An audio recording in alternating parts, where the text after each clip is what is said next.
Hello, everyone. We are live here again for our usual Monday night live stream for the XYZ with our regular David Hiscox. How's it going, Dave? Very good, Matthew. Thanks for having me. Great. And Magnus O'Mallon, the organiser of the recent free speech rally in Melbourne, and of a show with a big YouTuber, Independent Man. Magnus, thanks for joining us. You're welcome. Thank you for having me. Great. So I just wanted to start with the something you missed last week. Now, just give a quick shout out to Gary. We'll just say Gary G. Slim, who's given a nice pledge to XYZ and myself.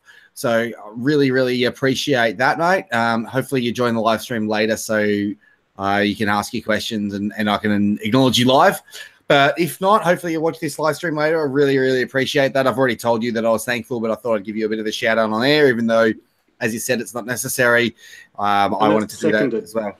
Sorry, it's seconded yet? Seconded from me, yeah. Yeah, so really, really appreciate the contribution. I know we're still in the early stages, so every single dollar helps, and it was such a big contribution that we had to mention it on the air. Just to say a really big thank you. For everyone who doesn't know, he mentioned it to me that he wanted to fight back, and that's his way of contributing because he's got obviously very busy in his own life doing other things, and this is a great way to fight the power, so to speak. Fight the power, contribute to small independent media organizations like XYZ, or independent YouTube and content like myself. Don't have to donate to me, but if you aren't donating to other people, you probably should. I mean, I do donate to other creators myself, just to support their work. I can't donate to all of the people I like, obviously, because I can't afford that. But once I start working full time, I'll probably be upping that in. Anyway, just wanted to say a big thank you, David. I'm sure you really appreciate it as well. This is just before we get into the main show. Thanks very much, mate. Yeah, thanks. He's definitely contributed to our helicopter fund. Yeah, the helicopter fund is growing. Yeah. And when I met Gary, I actually met Gary. We had a good chat while we were at the free speech rally. So thank you very much, Magnus, for organising that, which was really, really good. And one of the things me and him spoke about was what we were going to do with the helicopter fund. And I kind of mentioned that we don't actually know. And Dave, I'm sure you can maybe confirm this for people. We are sort of putting it into a fund, and once we know what we're actually going to do with it, that's when we'll decide. We want to make every dollar count. Well, I think rather than dropping communists out of it, we should probably just use it to advertise the XYZ. Just basically use it to grow the XYZ. That's really it. Yeah, and obviously being facetious with dropping, we don't actually want to drop anyone out of a helicopter unless they're tied to a bungee, which would be really fun. Yeah. Now, David, I know Magnus. I saw briefly his video with Independent Man. But you said you watched all of it. So maybe did you want to ask him a few questions, and I'll chime in whenever I need to. But yeah, ask away. Yeah, absolutely. Well, yeah, first of all, Magnus, I was just going to use Independent Man's trick and ask you to introduce yourself. Just tell us a bit about the organisation that you're involved with, and just tell us how you felt that the free speech rally went. Okay, well, yes, I started this organisation, the Australian Freedom of Speech Movement, late last year with a friend of mine, and we decided that we wanted to use alternative methods for fighting for freedom of speech. Personally, I think that the usual tactics have failed and we need to rethink our approach. And I think that the centre-right in general has gone a long way to rethinking their approach, but I think that more work needs to be done, particularly with respect to understanding the primacy of culture in political affairs. I think there's been this neglect of the cultural scene, and rather than a sort of obsessive focus with what's going on in Canberra or this and that. And when we're ignoring the fact that the real source of power in a society such as ours, in fact, comes from culture, the philosophy of the culture. Oh, looks like Magnus is actually cut out. Oh, dear. You cut out there, mate. What was that last thing you said? Am I back now? You are back, yes. Yeah, okay. I think that we've ignored the importance of culture in a society such as ours, because the real source of power comes from the culture, or rather the philosophy embedded within the culture. So we want to use the Australian freedom of speech movement to fight back against Marxism and statism, but using new methods that we think will help instigate a cultural change. Now, for example, I think that activism helps is because the left has been very successful in imposing a narrative of fear, or sorry, I should say rather imposing a climate of fear. And people have been too afraid for too long to speak their minds and to be open about it, and to go out into the street and say what they think and expose themselves to public ridicule if need be. And so our idea, or my idea most particularly, was that we need to stop doing that, come out of our hidey holes and stand out in the street and say what we believe, and therefore totally, I suppose, disarm them of their major weapon, which is fear. I think that's a really good point, and this is why a big reason why I went to the rally, because when I went there, I would just mention there was probably about 50 people, so it wasn't a huge rally by any stretch of the imagination, but 50 people to come out for this particular topic was quite a lot when you consider how little traction it actually gets in the media. And like you said, how many people are actually afraid to put their face to protecting freedom of speech and conservative / classical liberal / libertarian values, you know, the sort of non-left, right of center views. People are quite worried about articulating these in public in case they do get attacked. So I think it was a really great idea. I'm really glad that you did it. Hopefully we can have more in the future, because as Lucas Rosas said in his article, I think it was about a week ago, it's important for us to organise as well. Even if it's not massive rallies, it's just doing discussions like this where we get our faces on camera and we're just saying what we think and discussing certain topics, doing little free speech rallies, or even just going and meeting up somewhere just to discuss ideas, just, you know, once every few weeks or every month or whatever. That way we're building networks and we're meeting people that are like-minded rather than being separated and divided. So yeah, I really do appreciate it. It's funny because I misread the date and I actually went the week before, but well, it must have appeared a very small rally. Yeah, I was like, what? This doesn't look like a free speech rally at all. Oh wait, wait a minute. It was actually next week. really love free speech, don't you, Matthew? You just really love it. Yeah. I'm sorry, David, I forgot to answer the other half of your question. I'm sorry, which was how do I think that the rally went? Yeah, whilst the turnout, it's been estimated that it was about 40 to 50. I think most people are telling me that it was 50. It's very interesting because I want to say this as being as gentle as possible, and I mean no disrespect, but see, the left is very organized. They're very efficient at this sort of stuff, but they've been doing it for a long time, but not so much our side of politics. And I found it very interesting because the attendees that were there, they very much were interested in just sitting around and listening. And so we had people that were sitting, you know, behind us, to the sides, and, you know, some were standing in the distance and watching from afar, and some of them were ahead of me. But the point is, the leftist knows how to create an image. And so even if it has a small number of people, it clusters them all together. And that gives the appearance of enormity, which you don't otherwise have when you've got people standing around in distinct groups. So I suppose maybe if I had one regret, it would have been to not coordinate people and to bring them together to give the appearance of a larger turnout. But I'm very happy that people turned up and listened so attentively. I saw some very thoughtful faces, and this sounds like I'm sort of being airy and making this up, but it was very out a little bit again. So we're having a little bit of a sound issue with Magnus. No worries. Just finish your thought. And yeah, no worries. Maybe try keeping the answers a little bit shorter so that we don't have the mic issue if you can. But if you do, then we'll just get you to repeat what you said.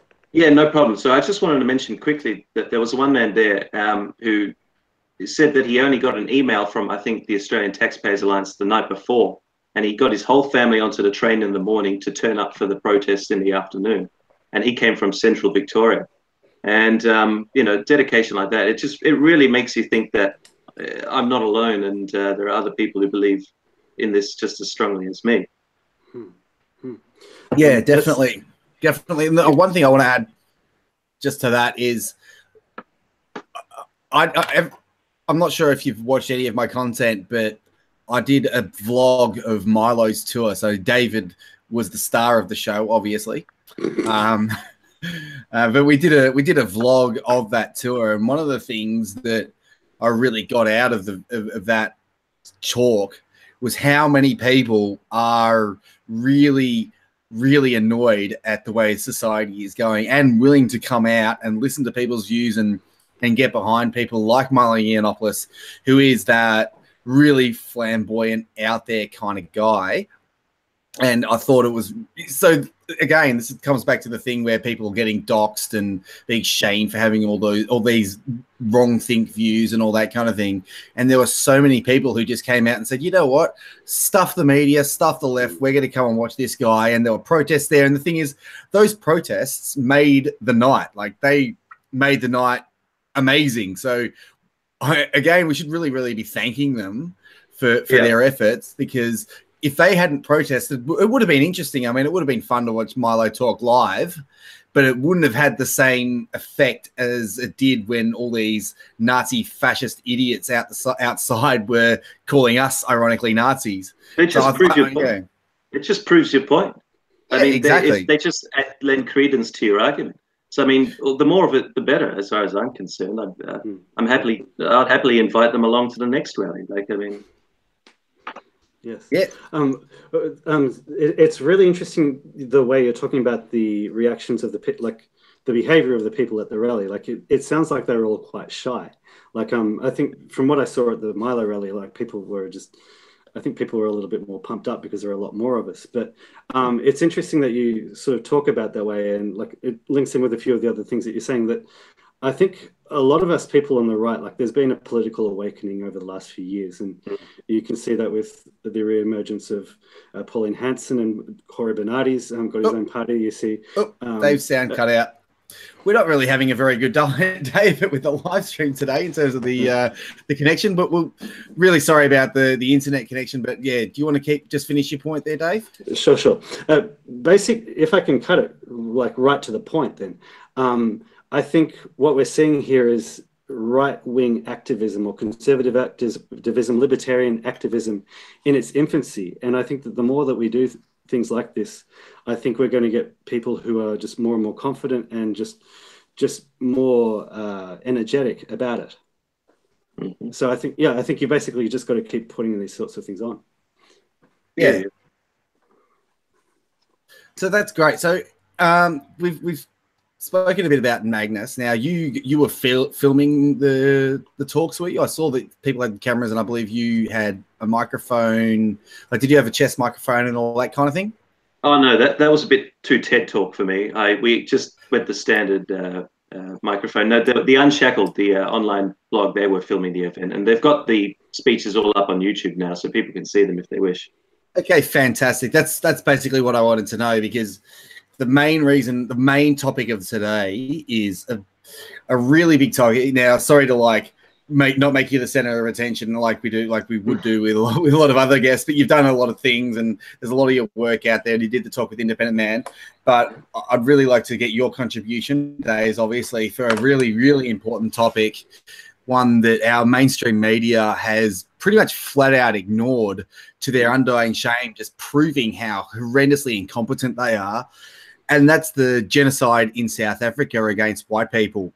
Now, for some reason, the mainstream media just doesn't seem to care. And the reason this is so important right now is because the Australian cricket team are actually touring South Africa. Now, I don't know why they chose to tour the South Africa. Maybe no one's got in their ear and said, maybe you should probably cancel it.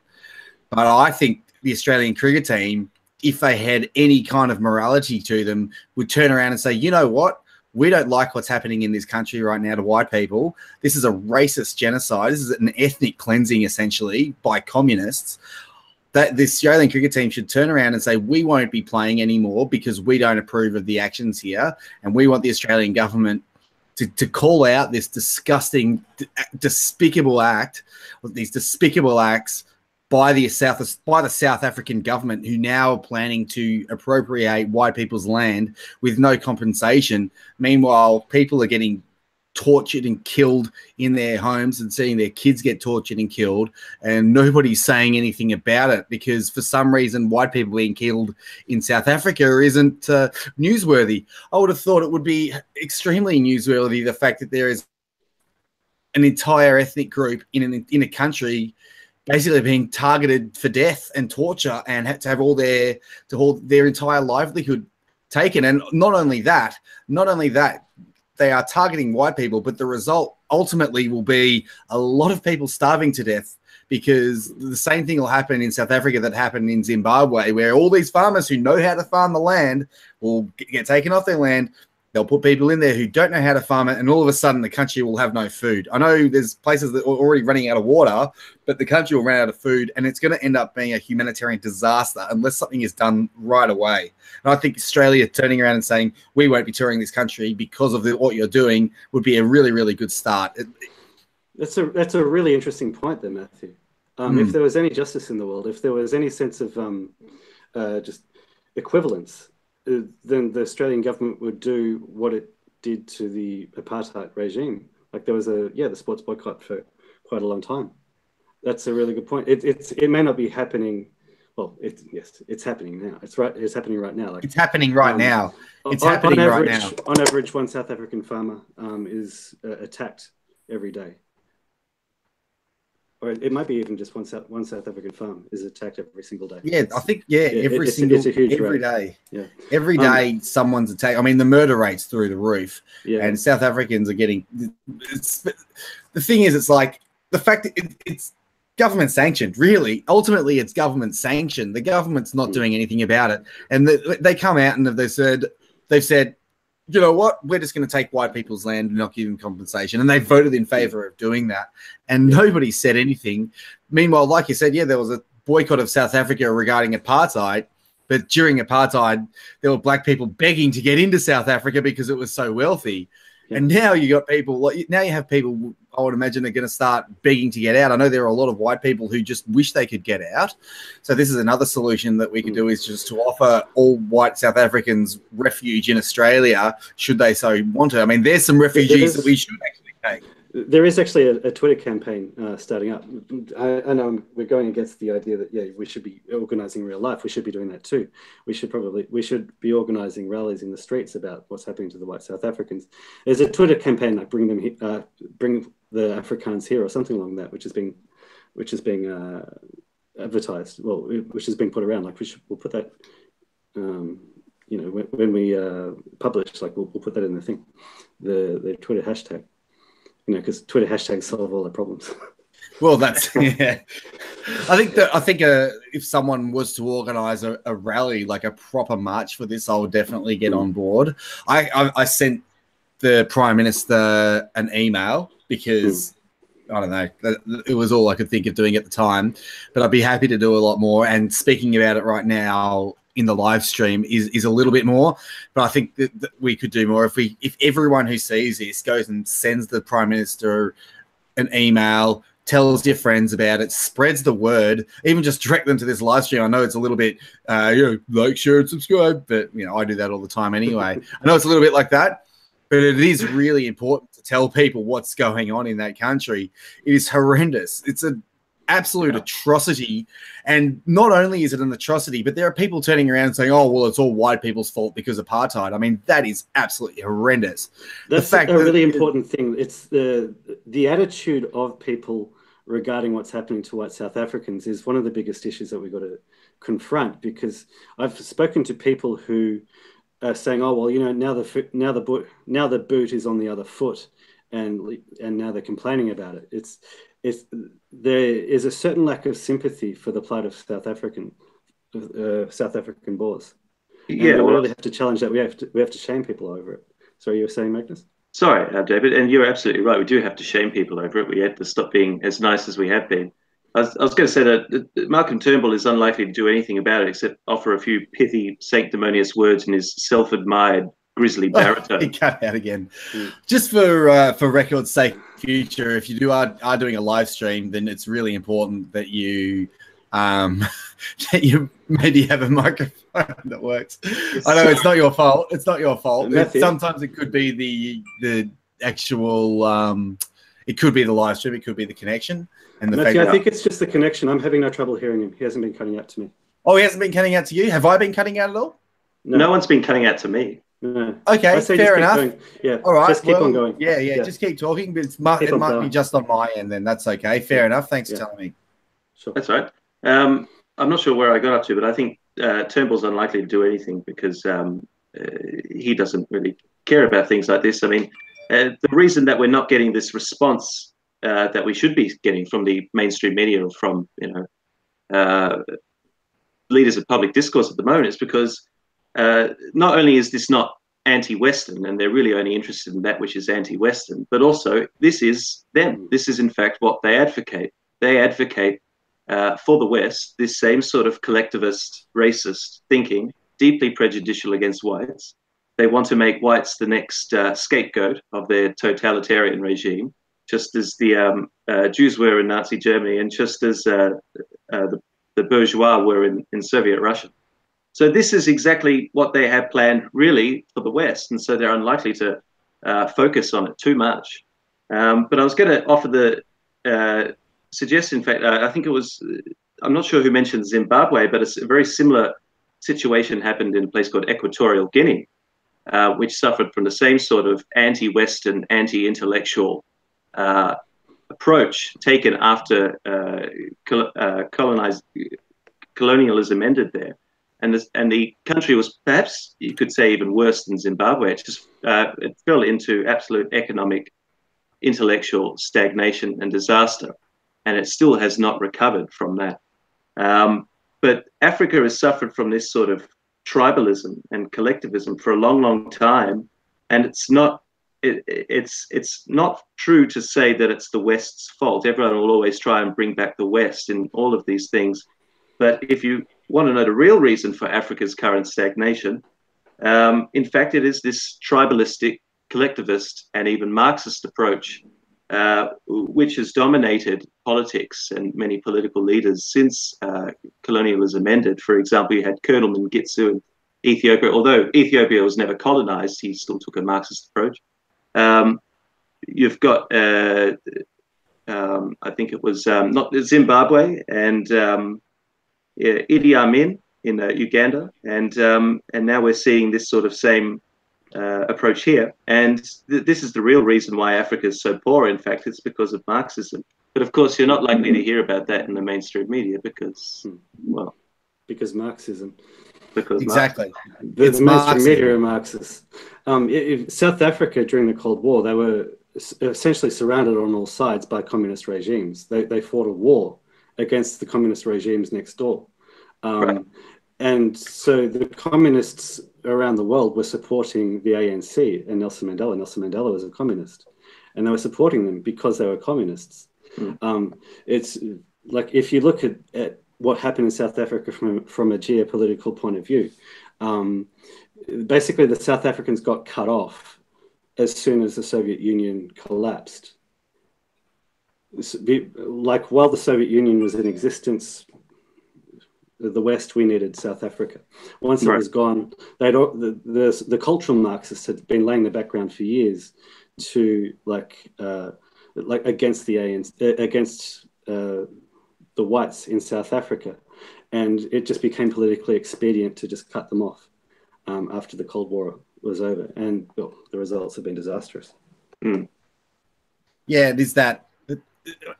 We've also got to lay the blame at a lot of the people like these Marxists in the West who have been sending aid to Africa for so long in this weird sacrifice to the altar of reason in order to solve their own white guilt and make them feel better about the supposed crimes of white colonialism, which just aren't true. I mean, there was the people who turn around and say, oh, well, white people were taking the resources out of Africa. It's like, well, the Africans were there and they weren't using them. So it's not like we've taken anything that they were using. Yeah. Africa has been the poorest. Sorry. Africa has been the poorest continent since the 1400s, evidence suggests. This is the same situation that it's had for a long, long time.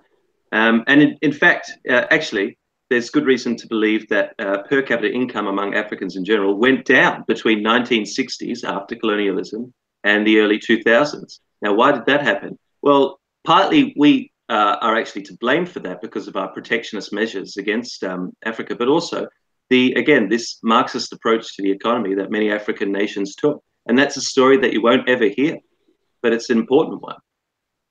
Yeah, it's really good to talk about it, especially considering just how bad the government of South Africa are now abusing their population, specifically on the basis of the color of their skin. I mean, this is a horrendous thing that they're doing, and so racist. I mean, it doesn't even need to be said that if the races were turned around, if it was white people doing it to black people, there would be a media up every single nation in the entire world almost. Well, there was a boycott and there were economic sanctions. It's exactly the same thing, but turned around and nothing's happening. Well, yeah, that's exactly right. And now all of a sudden no one seems to care because kill Whitey or something. I don't know. I don't understand why they are letting this go when it is such an immoral act. But I guess I do understand because, like you said, it is communism. It's Marxism. It's communism. It's this idea that, you know, there are oppressed peoples and unoppressed peoples and all that kind of thing. But it just goes to show that it doesn't matter how you try to refine it or what you try to do to it.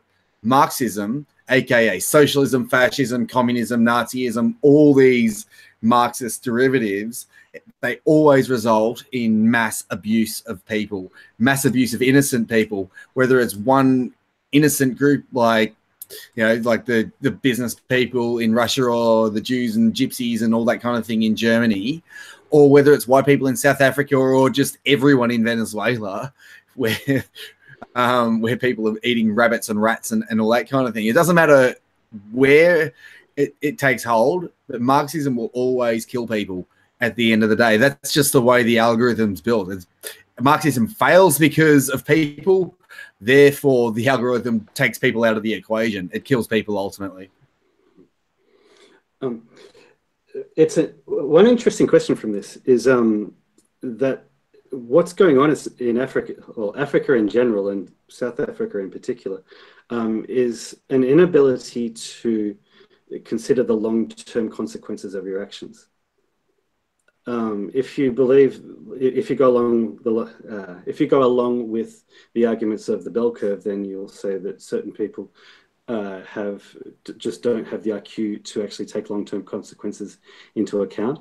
But you can see it just in terms of the effect on the thinking of people that socialism has, in that it just focuses on envy and short-term reward and not thinking about long-term reward.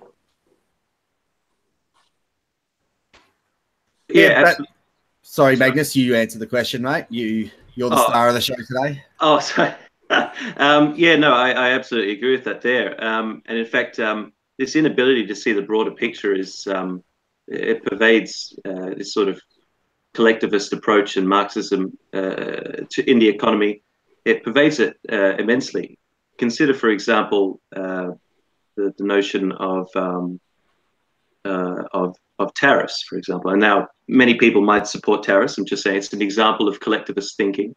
And people will say that, oh, the tariffs protect the workers. But at the same time, it damages the consumers who would otherwise be able to buy cheaper goods, and damages the industries, damages the employees, of the industries, which would be able to sell at a reduced price those goods. So we have to look at the broader picture. Henry Hazlitt, for example, he was this free market economist, and you know, he said that pretty much the fundamental fallacy, economic fallacy, is the inability to see the wider consequences. It's just this narrowing focus on just one set of consequences. We follow Joe Smith at the expense of the wider world. I'm sorry, I know I'm tangenting away from South Africa. Just on the question of tariffs, do you support the idea of tariffs if you're imposing them in response to a country which is manipulating its currency to make it weaker and in effect creating its own tariff? I'd like to answer this question after you, Magnus, but you go first. Okay. No, I'm against. It's Yeah, no, yeah, I'm against Trump, China. Yeah, yeah, I'm against tariffs totally. I don't think that anyone has the right to impose restrictions on how other people trade. In the sense of it, certain restrictions on trade come when that trade would facilitate the violation of people's rights. For example, I think it should be illegal to sell arms to North Korea, for example. But just simply tariffs to for those sort of other economic reasons, and no, I'm totally against Okay, okay, I've got to respond here because I'm going to come at this from, first of all, a libertarian point of view. Now, from my libertarian point of view, I agree with you. You don't want tariffs. Tariffs are bad. Why should we ever do tariffs put tariffs on goods to hurt people's right to free trade? I agree with you there. But the thing is, it's not just an economic issue. It's also a geopolitical issue. Now, when a country like China, who aren't a free market, as much as they like to pretend they are to the outside world, they're not a free market. It's a very centrally planned, very controlled economy, and they are using certain things like tariffs and trade barriers and taxation and regulations and all that kind of thing to essentially flood America with cheap, low-quality goods that and without giving America the chance to compete and go and invest in China and all that kind of thing. So look this way, if you want to invest in China, you basically have to have a Chinese partner. You have to have a Chinese business partner and you have to invest with them and you have to share all the profits and all that kind of thing. So because it's a geopolitical issue as well as an economic one, I actually support the idea of fighting back against what is essentially the declaration of a time ago. It just comes back to it's classic game theory. It's classic, you cooperate, you all win. But when you cooperate and they don't cooperate, they win by a lot more. And the only response you can do is to turn around and say, well, until you cooperate, we're not going to cooperate and we're all going to lose. So if you want to go and play by the rules, we can all play by the rules and we can all win, or neither of us can play by the rules and we can all lose. And it's up to you. And it's like it's modified tit for tat, essentially. So you say, you know what, you can't do that. We're going to do this until you stop. And if you don't stop, we're just going to hurt you. And China would get hurt a lot more by the US responding in such a fashion than the US. US would get a bit of an economic hit, but China could actually collapse.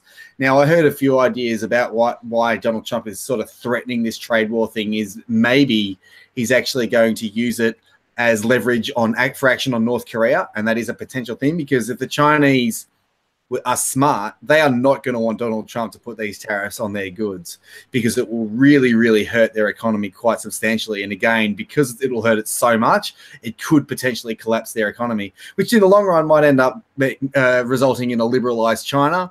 But in the short run, there's going to be a bit of short-term pain, and it's entirely the fault of China and their manipulation of trade through expanding the money supply, trade barriers, high taxation on goods, whilst exporting their goods to Western nations that are very cheap. But here's the thing: it's great for consumers in Australia and the West and all that kind of thing to get all these cheap Chinese goods.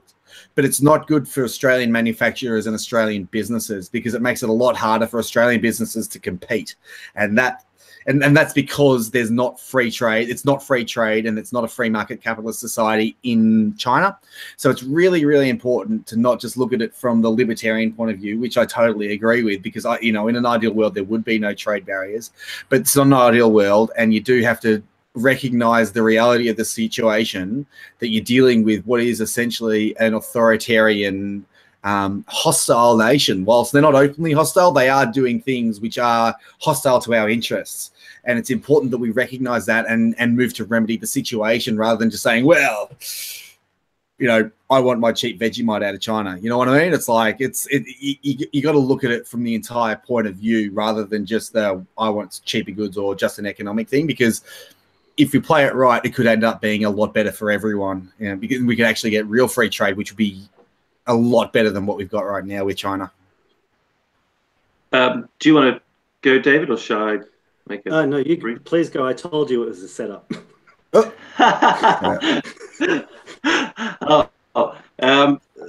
That's okay. I find it difficult to feel too troubled. But I was going to say that I think it's a contradiction to state that we want a free market ultimately, and so to get a free market, we're going to impose restrictions on the market. I think that we have to be philosophically clean in our approach. We can't end up becoming our enemy in our efforts to defeat the enemy. Now, about the manufacturers versus the consumers, this is the same thinking, though, I think, that pervades all of this sort of protectionism. For example, what would happen to Victorian manufacturers if they had to compete with the New South Wales manufacturers? What is true of a smaller subset, philosophically, should also be true of the world. Now, I understand that there are geopolitical complications, and China is a threat, and I think that our approach to dealing with them has been very, very weak. And in part, this is because of the, I don't want to sound too wacky here at this point in time, but the Marxist infiltration, for example, that has occurred in the West over the last since about the 40s or so has significantly. We've gone on and on and on about cultural Marxism, so you're not wearing a tinfoil hat at all. No, but well, I mean, I'll give you one example just to make this point plain, and that is the infiltration of Marxists into the US government, which skewed US foreign policy towards the Chinese Civil War and eventually allowed Chairman Mao to take control. Now, I don't think that all of these people are being cleared out of out of US institutions, and I think that's a problem for dealing with China, and that's something that has to be recognized and addressed. The free trade argument, though, again, my argument is always free trade, because I don't think that we can abandon our principles in dealing with an enemy. So yeah, that's essentially it. Yeah, the way I would. What if the abandoning? What if the abandoning of those principles leads to us losing?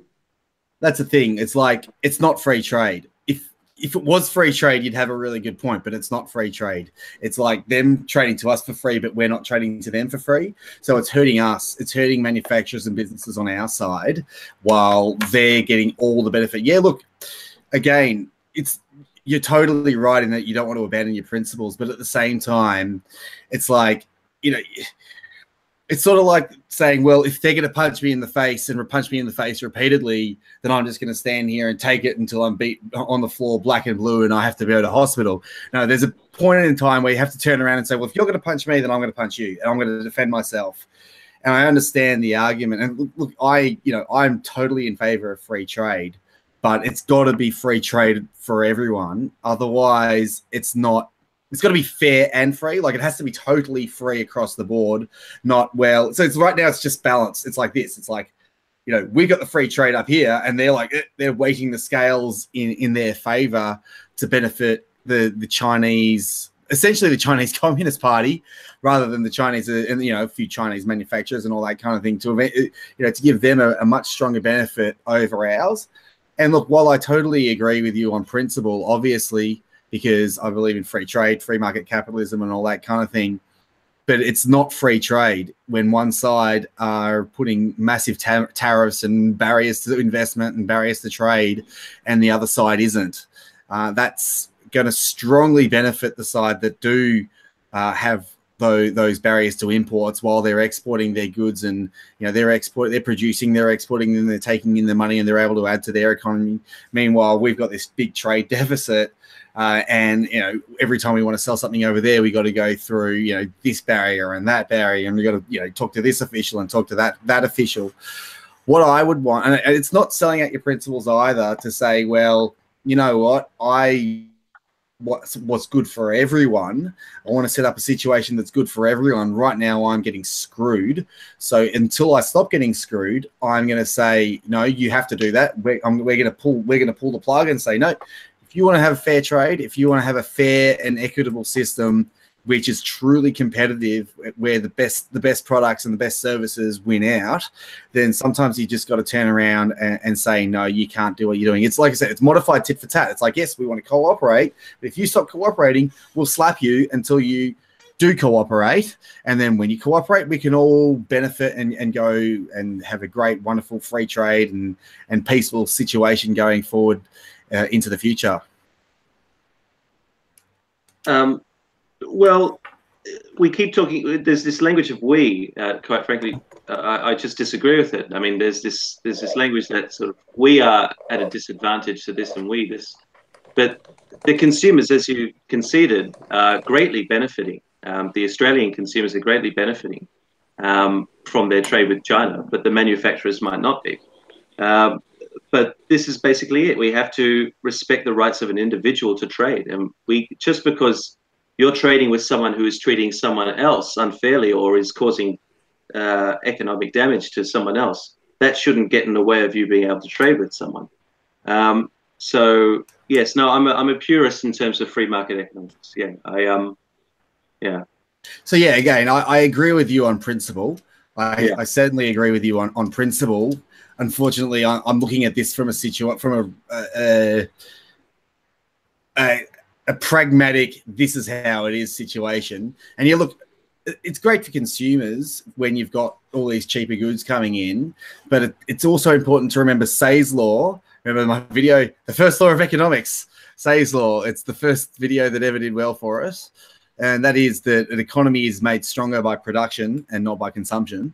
So it does hurt our economy quite a lot. So ultimately, it hurts consumers in that, you know, it hurts our national productive capacity, or it hurts us on a national scale by compounding all these, like all the individual inconveniences to businesses who want to trade over there.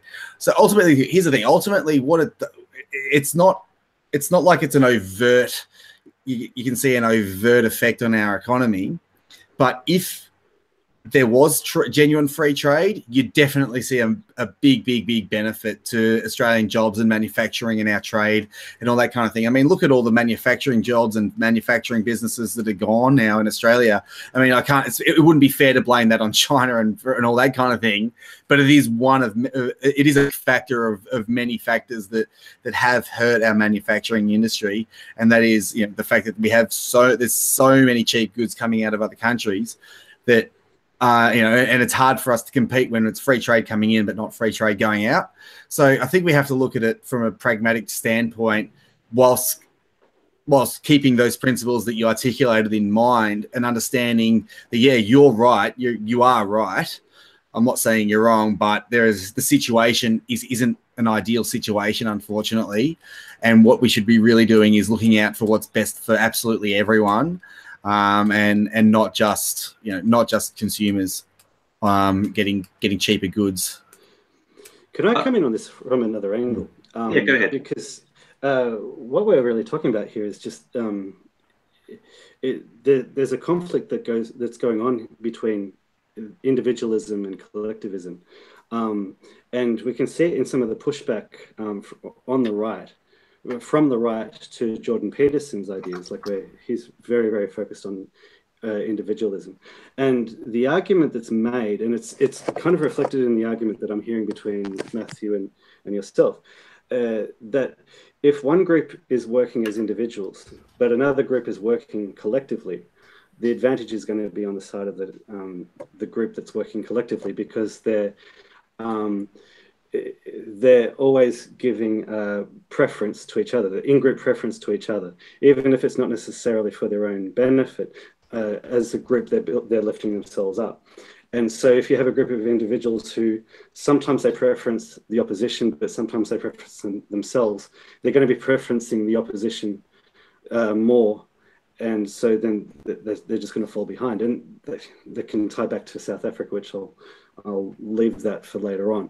But how would you respond to that conflict? The conflict between the individual and the group. So this sort of because I have come from a libertarian background as well, but I've sort of I've come to question the usefulness of it. I guess if I can get more specific about it, like we can see that like the idea of individualism, libertarianism, like they're rooted in Western culture, and they're ideas which haven't been that haven't necessarily come out of other cultures.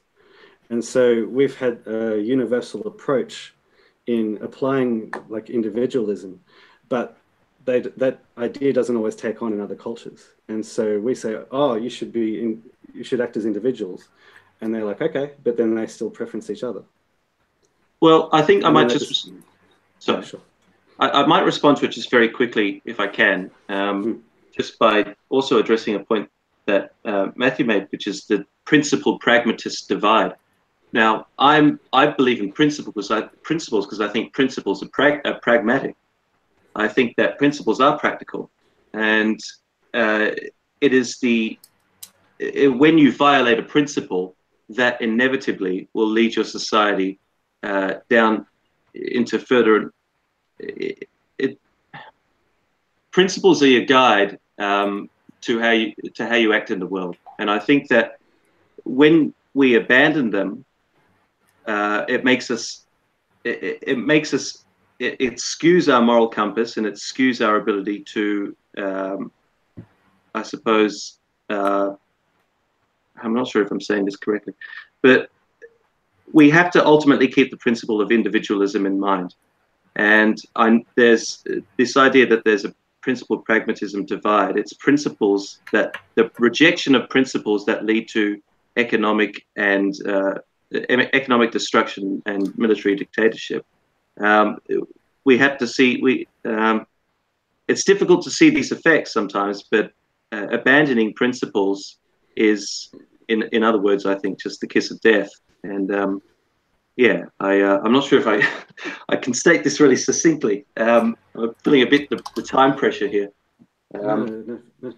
Okay, great. So we've spoken about trade and China. I mean, not current. I think Dave, you brought that one up and derailed our wonderful topic of South Africa, which maybe we could do another full podcast about that another time. But we have to move on to the next. Back to South Africa. Can I make? Yeah, if you want to. If you want to make say something else about South Africa, we can. Just very briefly. Like the number one reason why we should be worried about South Africa and why we here in Australia should make a point of making a really big deal about it is that South Africa is the template for what is planned here. What the communists are doing in South Africa, they will do here in Australia. We already have a narrative of like the racism narrative, the idea that white people have come along and stolen African land, Aboriginal land, and that it should be taken back from us. That same trick is going to be used here, and it's already being used in Australia. Like you've got 10,000 people in Melbourne on Australia Day, like listening to someone saying that they want to burn Australia to the ground. The exact same arguments are going to be used here, and that's exactly the same playbook that the left are going to use here. So that's why we should make a really big deal about South Africa now and fight them on it there. Agreed. Yeah, I do tend to agree with you there, David. So I'm just scratching my underarm just in my home. Yeah, it is the template for how they will act once certain groups are minorities, and once they get into power, the left will find their scapegoats and they will appropriate wealth. They'll mete out their social justice, like real social justice, in the sense that it's communist justice, because that's all social justice is. And you're right, this is the template this is the example that we should really be looking at. This is the warning for the West. This is what happens when you let the left take over, and when you let the left take in mass third world immigration without any kind of real checks and balances, and without kicking people out who aren't integrating and all that kind of thing. This is what they want to do. They really want to displace our population and make make us the minority, and it's important that we recognize that. And again, I'm a civil nationalist. Like, I'm not a white nationalist at all. Like, I don't believe in white nationalism. What I don't want are millions of people coming in from all corners of the earth who don't share my values, don't believe what I believe, don't believe in freedom of speech, don't believe in the rule of law, don't believe in property rights, don't believe in all these things that I believe in. A lot of them don't even speak English. They're willing to take welfare. They have kid after kid after kid, and the taxpayers fund them while they're sitting at home doing nothing, just having children. And it's not a matter, for me, it's not really a matter of skin color. The reason I'm annoyed about, I'm talking about the white genocide and highlighting the whiteness of these people is because that's what the ANC are doing. This is what the communist government of South Africa are doing. They're highlighting the whiteness of these people. They're singling out these people for genocide and for mass appropriation of their property simply because they're white. And I mean, I think that's absolutely horrendous. I mean, this is something that we should be speaking out about from the absolute rooftops, and I think we should probably maybe briefly mention this next week as well, or even do like a pre-recorded podcast on it, because it is such an important issue. It's something that we should really talk about and get people, because I would imagine that most people don't even know what's going on. We need to get people angry. People should be angry. And I think the fact is that people don't even know about it. People haven't heard what's happening in South Africa because nobody in the media and nobody in politics and nobody in academia is talking about it. And I think we've already articulated exactly why they're not talking about it. Wink, wink, they want to do the same thing. I Googled South Africa today, and just the word South Africa. And like, before anything about elections or the like water crisis in Cape Town, or the appropriation of land, the stealing of land, before any of that was the flare up between between David Warner and the South African batsman. That was the #1 thing on Google when I put in South Africa. Exactly. It's like, this is Google, doing all they can to manipulate and change results and all that kind of thing. It's like, I know that at least there's discussion about this happening on YouTube. Like, someone in the chat before mentioned the interview that Lauren Southern did with Stefan Molyneux. And I watched that. I've watched other interviews, and I've read other articles about what's going on in South Africa, and it breaks your heart. It really, really does break your heart what's happening to all these people. And there are masses of poor, basically, I don't know what you'd call them. I think in America you'd call them trailer park trash, I guess. But I don't want to be using such a derogatory term to people who are being basically victimized by their own government. Well, talking about the trailer park people, it was really interesting watching one of the Lauren Southern videos, because it showed white South Africans in a refugee camp, and they were living in trailers and in huts that they just built out of material that they'd found. And every single person in that compound where they were was working. They were doing something to like clean the place up, spruce it up. They were growing vegetables. They were all trying to do something. Nobody was sitting around like just lazing about going, oh, who's going to come and help us? They were all working. I think a lot of that comes down to, again, the differences in a certain 2 letters that shall not be mentioned on YouTube. IQ? Oh yeah, that one. It's like there are certain things that you can't mention on YouTube because you get the algorithm doesn't like hearing them. But yeah, it's that's what it is. It's all about IQ, and it's the higher the IQ of the group. I mean, obviously I'm an individualist, but a group is made up of individuals, and when individuals tend to have a higher IQ, then those societies tend to go a lot better. Unfortunately, this is just the scientific facts. It's not a good thing to know, but it is what it is. It's something that people should talk about. But every time someone starts talking about it, they tend to get censored and shut down and told that they're racist for saying it. It's like James Damore getting told he's a sexist for saying that there are biological differences between men and women. It's like, well, what's a uterus, for God's sake? If you want to have one last word on the South Africa issue before we move on to the next, the final topic for the live stream. I'm done. You go first, David. I'm done. I'm done. Oh, okay. Well, yeah, I was just going to say that this issue of IQ could at least serve as some intellectual ammunition for what is exactly that we are trying to profess ourselves. So, I mean, silver linings, as much as you can get. But I remember I looked, for example, I saw this news report. It was when Jacob Zuma was still in power, and the news report was basically announcing that he intended to expropriate land from the whites there. And I think the title of the article was something like, South Africa declares war on whites. And I saw the image of Jacob Zuma in the traditional native dress, with the sort of like the I don't know how to put it, the near naked body and the feather sort of underwear and this and that, and he was clutching a spear. And I thought, well, if that's what we're up against, then I think we'll be just fine. The Boers know their land very, very well. Yeah, they can fight guerrilla warfare very, very well and very effectively.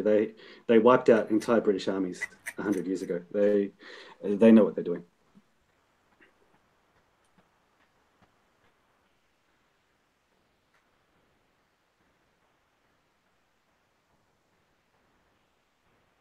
Hello? Yep. Okay. So, sorry, I make very short points. Yeah. Just had a bit of a brain fade on the live stream. That's funny. All right. So there's one thing that we really should be talking about, and that's because we are on YouTube, and it's very important to discuss certain issues, and that's the censorship and the YouTube purge. Now, I mean, there's a lot of things that's been said about this over the last few weeks. I think a lot of the channels have had their strikes rescinded and their channels have been restored. And I think Alex Jones, his channel is actually fully restored as well. That was the one they were really going after, because I don't think CNN don't like the fact that someone as rambunctious and out there as Alex Jones, who completely agrees with them. I don't think they like the fact that he's absolutely killing them in views and fans and all that kind of thing. While they're losing viewers, and the only viewers they get are like 70 or 80 years old. He's gaining viewers, and you got Paul Joseph Watson growing and all these other people. So what I wanted to mention is the fact that all my videos upload to BitChute. And BitChute do have this thing called crypto. They have cryptocurrency mining of this thing. They have cryptocurrency mining that you can go on there, and that actually helps. Seed other videos, and you get rewarded with cryptocurrencies. It goes very slowly because it takes, it's obviously you're mining. It's like mining for bitcoins, so it takes quite a while of having it on in the background. But it only doesn't take up too much of the computer power, and it doesn't take up very much of your bandwidth. But you can just have it running in the background, and it helps seed videos and all that kind of thing. And this is why I think BitChute ultimately, eventually, will probably take over YouTube, just because of the technology upgrade. But yeah, I just wanted to see what your guys' thoughts were on alt tech and how you guys had seen the YouTube purge and all that kind of thing. Because I'm obviously right in it. Like I'm right into YouTube, and I actually still love YouTube. And I don't think people, I want YouTube to do well. I'd much rather YouTube remained good and wasn't getting censored like this. I'd rather they just said, all right, it's free speech. We take no responsibility for what's said. If it breaks the law, we'll deal with it. But if it doesn't break the law, it's fine. It would make it a lot easier. I'd rather YouTube did that so that the site could grow and everyone could stay on it and enjoy the process. But when they do things like this, it sort of makes you think, all right, well, you need to have a presence on other platforms, just because it's just an insurance policy against this kind of purge. Yeah, absolutely. It seems like it's just such a liability having to use these sites in order to speak out pretty much against their philosophy. I am of the opinion that without the internet and without the rise of the alternative media, we'd be probably living in a very, very different state than we are in now, which is why this issue is so important, I think, because this is the last sort of real avenue that we have in getting the truth out there. Because the mainstream media is so, completely left and completely statist. So without the ability to spread our views, I really think that we're going to be devolving into a very, very ugly situation, because there are two ways that you can deal with people, and that's persuasion, and then there's force. And if persuasion is taken away from you, what do you have left? So yeah, no, absolutely. I think that the context demands that we really focus on this one. And I'm not sure that, I don't think that these avenues will, I don't think that YouTube and Google will take it so far that we have to use other platforms. I mean, I might be wrong, but I just feel like that they're that would just come at such a great loss to their credibility and come at such a great loss to their businesses. I don't think they'll do that. But I might be wrong. Yeah, I don't think YouTube are going to go all out right away.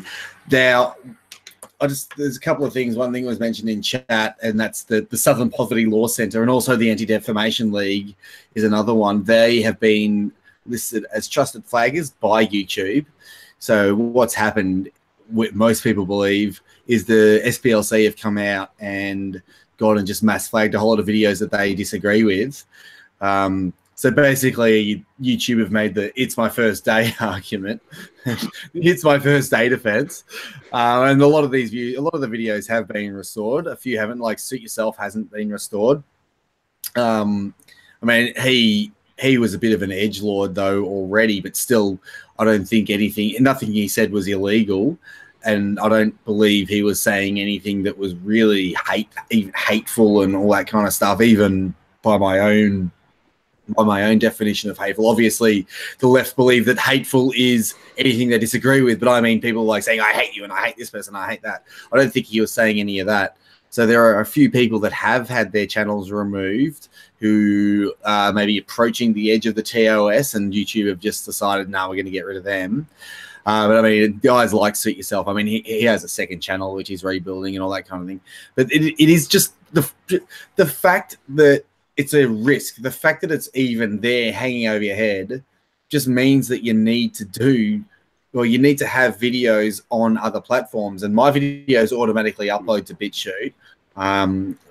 The other day I did a video which thankfully, I'm very thankful that David actually shared it around, and it's done quite well. And that's just mentioning that I'm going to be doing more exclusive content for BitChute. It'll just be me talking at the camera, so I won't be doing any editing or anything like that. It'll just be me talking at the camera, saying what I think about certain topics, and just uploading it straight there, because I'd love to be able to do more in-depth stuff for BitChute, but the site's too small, and the videos I make that are edited take too long. But it is unfortunate that we have to take these precautions, because a big multinational company just doesn't like people saying things that they don't want on their website. And I don't believe that it was a complete mistake. I reckon they were maybe testing the waters to see what would happen. And if they were testing the waters, they probably realized that there are quite a few crocodiles in these waters, and they don't really want to be going in there and testing the censorship waters, because if they do try that, people are going to get pissed off. And now, because it was building up and they've done this, there are probably millions and millions of people who are looking at YouTube and thinking, wow, we really need to start looking at our content elsewhere. If not completely, then at least maybe a percentage of our videos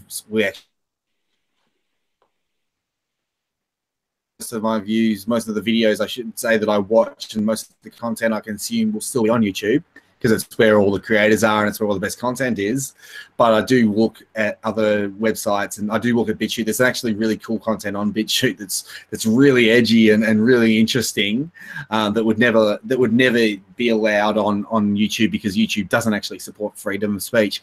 So yeah, it's really important that we keep discussing this and really hold Google's feet to the fire when they do try to censor people for simply having a view that isn't a left-wing view. Well, we're in an information war, and we won in 2016, well and truly. The internet was won well and truly by the right in 2016, and it had real-world political consequences in form of Brexit and in the form of Donald Trump winning the election.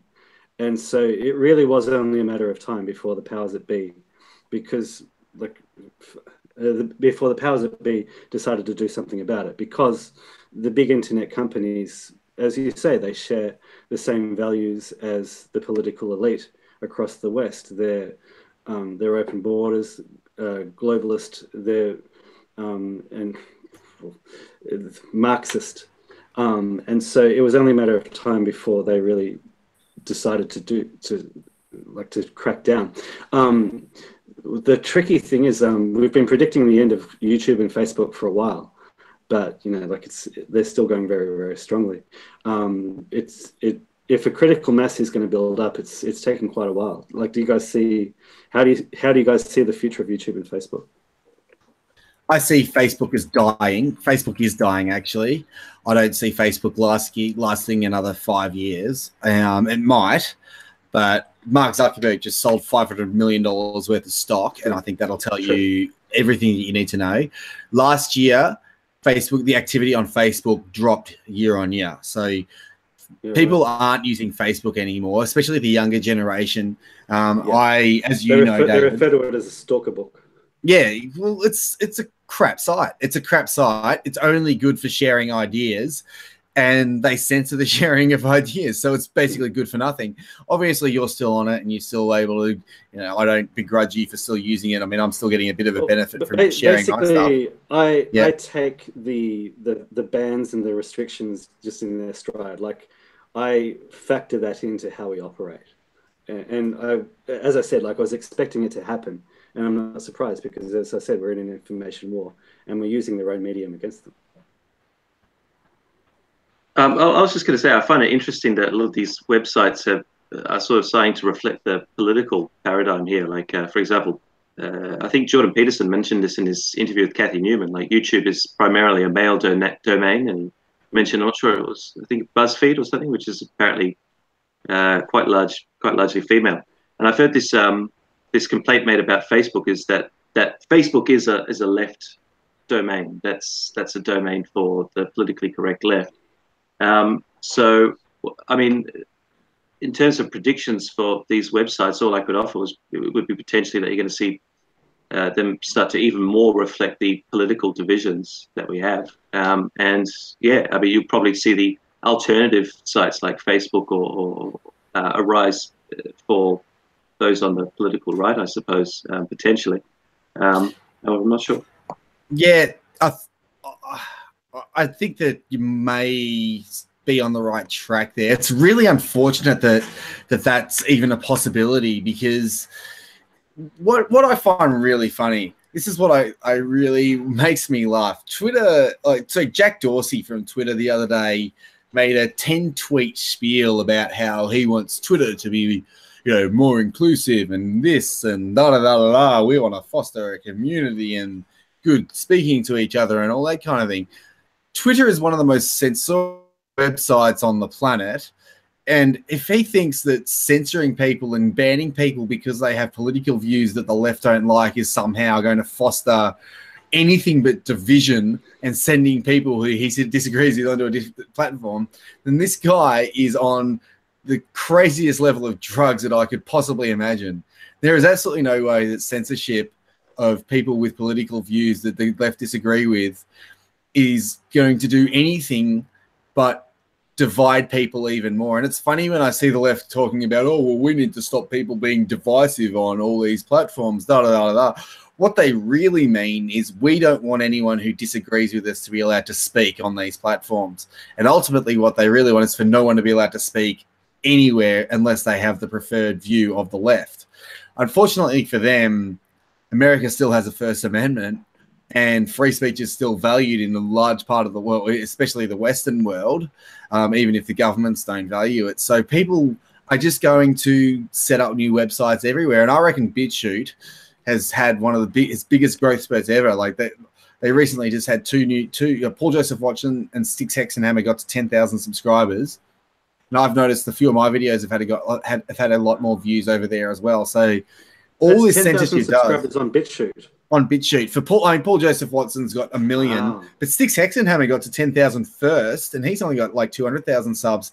So they're doing really, really well. And the thing about that site again is because it uses torrents. the cost to host is a lot lower. And if they get all these people mining cryptocurrencies in the background, that I'm not exactly sure how it works, but I think that could actually help them remain solvent, because if they're mining cryptocurrencies, it's obviously making these little coins and all that kind of thing, and the website can then maybe take their cut, or I don't know how it works. Maybe they get every coin we mine, we get one, they get one. I'm not exactly sure how it works, but somehow it really helps their site in terms of their bandwidth and staying solvent and all that kind of thing. So I think that the model they have is one that we should really be paying attention to, because it's also important to know that YouTube isn't profitable. It's actually really, really unprofitable, and it's made worse by the fact that Google don't know how to make money out of it, because they're idiots, and they don't know that if they just optimize the site, they could probably make a bit of money out of it. And if they stop demonetizing people and censoring everyone and making the site less fun, and kowtowing to all these mainstream media organizations like CNN, who are their competition, if they just stop listening to them, they could actually make the site profitable and good. But they're not doing that, because for some reason, like, I think that they maybe just want to destroy the platform and all that kind of thing. But anyway, I'm going on a bit of a rant about it. That it's a really important thing to talk as well, along with the South Africa issue, because, like, as you mentioned, Magnus, you're totally right. There are only two ways that people change minds, and that's through philosophy or swords. It's like there are no other options. You either change your minds with words, or you change minds with force. And I really would much prefer to change minds with words. I'd much prefer to solve issues with words like a grown-up than go down the Antifa march, the Antifa way, and try and convert people by the sword, which I think is obviously, well, not I think it's immoral. It is immoral. It is immoral to use force, but when there's no chance to speak your mind, then obviously people are going to turn around and say, have the argument, well, what else could I do? Well, and right now we have words, which is great, and I think we should be keep talking, changing minds, and never initiate force on anyone, because it is immoral. Yeah, I totally agree with all of that. And I was going to make this point. This just shows just how far the Turnbull government and these sort of, the members of the old right, I mean OLD, old right, how disconnected they are from what's actually going on and from what the important battle actually is, which is free speech. For example, when we were talking about they were trying to reform 18C, and it took a long time to kick the Turnbull government into action on that. And I think it was Barnaby Joyce that was complaining that this is not going to create one new job and this and that. But free speech is so fundamental, and it's what's important for any discussion about any topic, be it economics, be it education, be it about healthcare, be it about foreign policy. We need free speech to talk about this. And so when you have a government that doesn't respect that and wants to carry on with other issues, that's like they're worried. They're sitting in this shack, and there's this huge storm brewing on the outskirts, threatening to take their livelihood away, and they're bickering about what they're going to have for dinner. But I just want to make this, one final point, if I may, which is that we are stronger because this climate of fear that the left and this censorship that they've imposed, it still pervades their own discussions. They're all afraid of one another, and they don't feel the ability to speak their mind with one another any more than many of us don't feel the ability to speak our minds with them. And so they're weaker because of that, because they cannot learn, they cannot adjust their arguments to get to make them stronger. All they'll do is shout and rave. And so it's not like once we're out of the picture, they shut the curtains and all of a sudden they speak freely about these issues. And, how are we going to deal with the race IQ question? No, not at all. And so they're fundamentally weaker because of that. And so censorship and this insular sort of bubble-like approach is only going to make them even more weaker. And so I'm happy to see more of it, to be honest, in a way.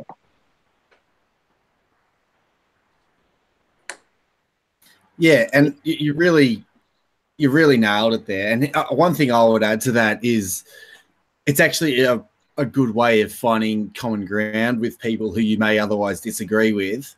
And that is to say, well, you know what? I completely disagree with you in every fundamental way, but I agree that you are allowed to say what you think. You're allowed to have an opinion. What you're not allowed to do is initiate force or threaten force, and you really shouldn't be trying to censor people either. But as long as you can agree that everyone has the right to an opinion, then we can find common ground with people, which is why talking about free speech and having an opinion and then just standing up and saying, this is what I think. These are the facts. These are the facts that I base my opinions on, and they are facts, whether you like them or not. And you telling me that I'm a racist or a bigot or a homophobe or I hate turtles or whatever insult that you want to, or I hate the Melbourne Demons, which is true. So that's not true. I don't hate the Melbourne Demons. They're too crap to hate. But you know what I mean. Like it's important. You just wait, Matty. You just wait. We're gonna have to live stream the Melbourne Hawthorn match. We should do a live stream of the first game. Hey, we'll do a live stream of Hawthorn versus. I think I might set that one out. Melbourne. Yeah, we'll do that. We'll sit down and we'll set it up with a camera and we'll watch the game, and we'll just have. Trust me to be tolerant. You'll see me at my most intolerant at that. The First Amendment goes out the door when it comes to the live stream of the footy game. Just think you're lucky stars. Just thank you, lucky stars. We don't have the Second Amendment in the Melbourne Hawthorn match. I'm not worried, mate. I'm going to laugh when we beat you by 10 goals. It's going to be hilarious. All right, so. That was a really good live stream, guys. Really, really good. We all had some great points. We had a little bit of a debate halfway through, which is always a plus. One day, hopefully, we can get someone on for a real debate in terms of we really disagree with each other. Maybe we could pick a topic that we a little bit more disagreement on, and we can have our own XYZ blood sports. Blood sports, come on. We should. Anyone in the audience who knows someone who might want to come on and have a proper debate, then we might be able to set it up. They can't be, they've got to actually have something to say though, obviously, and be a relevant commenter. Well, then they're all out. I'm sorry. Oh well, good point actually. Damn it. Well, I'm sure we might be able to find someone. But yeah, really good live stream, guys. Any last thoughts before we let the viewers go? Get angry about South Africa. Get angry about South Africa. Everyone should be getting angry, and everyone should be telling everyone how bad it is. Actually, go out, tell at least one person about what's happening in At least one person. About what's happening in South Africa in your life and talk about it with them and let them know what's going on. And it's especially relevant because Australia's touring there right now. You can bring up the cricket and the test, and then you can say, and you can mention, well, you know what, I don't think Australia should even be touring. Someone, I think NATO Calo Gaming, I don't know if he's still in the chat, said that the Australians should just all go out and just bowl themselves out for 0 and just let South Africa win. I think that's not a bad idea, actually. Given the way that we performed at Lord's a couple of years ago, I don't think that people would actually take that as an effective protest. Come on, Andy. Hey, Gary just said that I should invite Clementine Ford onto the line. Oh yes. We'll set up the pen. She's blocked me on Twitter. Actually, that's one thing I wanted to mention. Wayne Swan blocked me on Twitter. I was blocked by Wayne Swan. Wayne How Swan. Did you get blocked by Wayne Swan? I got blocked by Wayne Swan on Twitter. I guess he didn't like me trolling him every day. But I wasn't trolling him. Your way through the Australian political establishment. I know. They're like, they're all going to block me eventually. Hopefully, that'd be funny. I'm sure some of them have muted me. That's for sure. But all I was doing was reminding him that he was a crap treasurer, and what I would say was like, well, the greatest treasurer in the universe, in quotation marks. So the greatest treasurer in the universe doesn't know how to add and subtract. The next budget was going to balance, he swears. I swear, it's going to balance. It's going to be if it's going to be 10 million. It's going to be 10 billion, $60 billion deficit, whatever it was. I'm not sure if you saw that. I think it was a tweet by Tanya Plibersek who thanked Wayne Swan, saying that we're forever in his debt. I don't remember that. That's pretty funny though.